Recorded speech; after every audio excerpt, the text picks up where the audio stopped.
नमस्कार, स्वागत है आपका वीके न्यूज में। इमरान खान के नए पाकिस्तान में अल्पसंख्यकों की क्या स्थिति है, किसी से भी नहीं छुपी। फिर भी पाकिस्तान भारत के मामलों पर अक्सर टांग अड़ाते हुए दिखाई देता है। शायद वो आईना साफ करने की जगह अपनी शक्ल ही साफ करते रहता है। यही वजह है कि उसे हर जगह गंदगी दिखाई देती है। जी हाँ, अक्सर अल्पसंख्यकों के मुद्दे पर चिल्लाने वाले पाकिस्तान में हिंदू अल्पसंख्यकों की क्या हालत है, ये किसी से भी नहीं छुपी। हाल के ही महीनों में एक हिंदू मंदिर के अंदर आगजनी की तस्वीर भी दुनिया ने देखी थी। खूब हो हल्ला हुआ तो पाकिस्तान के सुप्रीम कोर्ट को खुद इस मामले में आना पड़ा और अब फिर से पाकिस्तान की सुप्रीम कोर्ट ने इमरान खान को और इमरान सरकार को आईना दिखाने की कोशिश की है। अब पाकिस्तान के उच्चतम न्यायालय के बनाए आयोग ने अपनी रिपोर्ट में जो खुलासा किया वो हैरान करने वाला है। दरअसल रिपोर्ट में बताया गया है कि पाकिस्तान में हिंदुओं के मंदिरों की हालत कितनी खराब स्थिति में है और शायद इस मामले में ना तो क्रेटा नजर आएंगी और ना ही मियां खलीफा कुछ बोलेंगी। दरअसल पाकिस्तान के अखबार डॉन न्यूज़ के मुताबिक उच्चतम न्यायालय ने हिंदू मंदिरों की स्थिति पर रिपोर्ट देने के लिए डॉक्टर शोएब सदल के नेतृत्व में एक सदस्यीय आयोग का गठन किया है।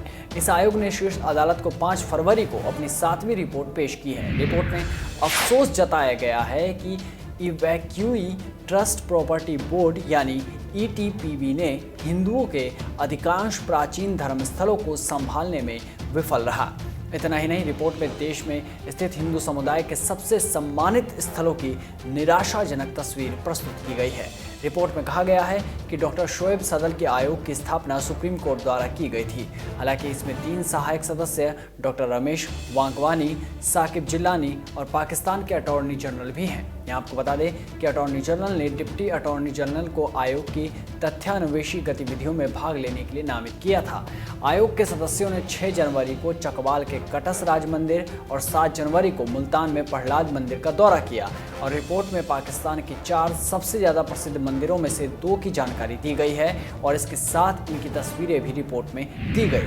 रिपोर्ट में कहा गया है कि करक के टेरी मंदिर, चकवाल के कटस राज मंदिर, मुल्तान में प्रहलाद मंदिर और लासबेला में हिंगलाज मंदिर के जीर्णोद्धार के लिए सहयोगात्मक प्रयास किए जाने चाहिए। साथ ही आयोग ने रिपोर्ट में बताया है कि पाकिस्तान में 365 मंदिर हैं, जिनमें से 13 के रखरखाव की जिम्मेदारी ETPB ने ली हुई है।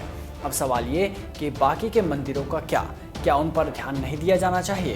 तो बता दें कि रिपोर्ट में आगे कही गई बात आपको और ज़्यादा चौंका देगी।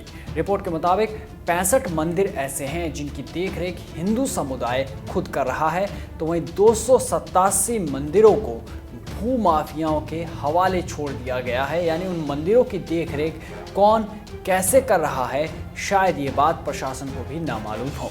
खैर, रिपोर्ट में हिंदुओं और सिखों के पवित्र स्थलों के पुनर्वास के लिए कार्यकारी समूह स्थापित करने के लिए ETPB अधिनियम में संशोधन का भी सुझाव दिया गया है।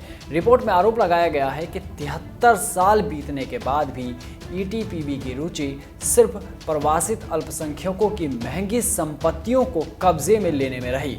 इतना ही नहीं, सैकड़ों कस्बों में अल्पसंख्यक समुदायों के धर्मस्थलों, पूजा स्थलों या अन्य संयुक्त संपत्तियों को भी ETPB ने अपने कब्जे में लिया हुआ है।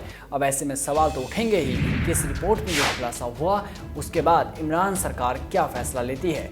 आखिर कब तक पाकिस्तान अल्पसंख्यक के नाम पर रोता रहेगा जबकि उसके देश की स्थिति सबसे बदतर है। ये तो वही बात हो गई कि बेगानी शादी में अब्दुल्ला दीवाना, पर पाकिस्तान के मामले में ये कहा जा सकता है कि यहाँ अब्दुल्ला बना इमरान दीवाना ही नहीं है, वो नाच भी रहा है और दावत भी उड़ा रहा है, चाहे खुद के घर में खाने को एक दाने ना हो। इस रिपोर्ट में बस इतना ही। देश और दुनिया की तमाम बड़ी खबरों से जुड़े रहने के लिए बने रहिए वीके न्यूज़ के साथ। नमस्कार।